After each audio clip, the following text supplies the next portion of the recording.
it would appear that people working from home are being paid less than those who come to the office. SBS Finance editor Ricardo Gonçalves joins us with the details.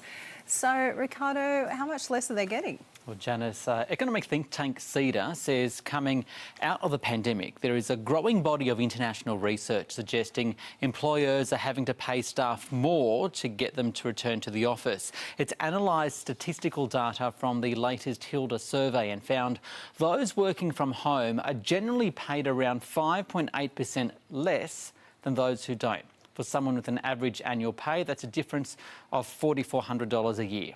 So, is the trade-off worth it?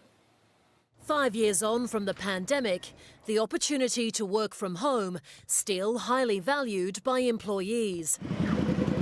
But are they willing to accept a lower pay packet for the privilege?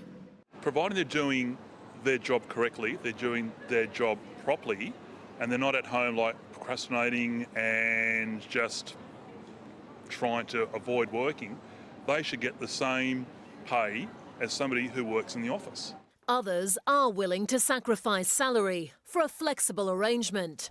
Recruiters say work from home remains one of the top search criteria for Australian job seekers, but that these roles are dwindling. We did one just recently where somebody was prepared to take about a $10,000 drop in their salary to have that work from home option, because they calculated the money they spent on travel into the city, fuel, parking or public transport, cups of coffee in the city were 3 times as much as making it at home. So they calculated they could afford to drop that $10,000 salary and still be better off.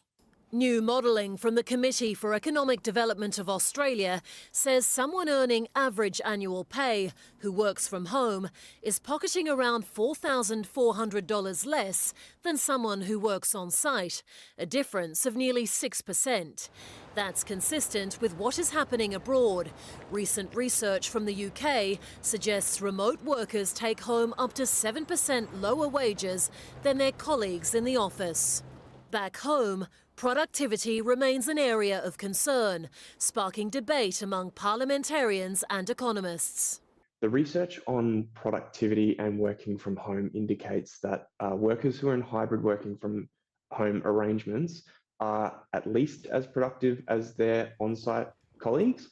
This is going to have little impact to productivity, though the long-term effects are largely unknown. Last year, around 36% of employed Australians worked from home regularly, according to the Australian Bureau of Statistics, only slightly down from the 40% pandemic peak. But as more companies mandate a return to working on site, the arm wrestle between employers and employees over striking the right balance continues. Rochelle Harrison-Pless, SBS World News.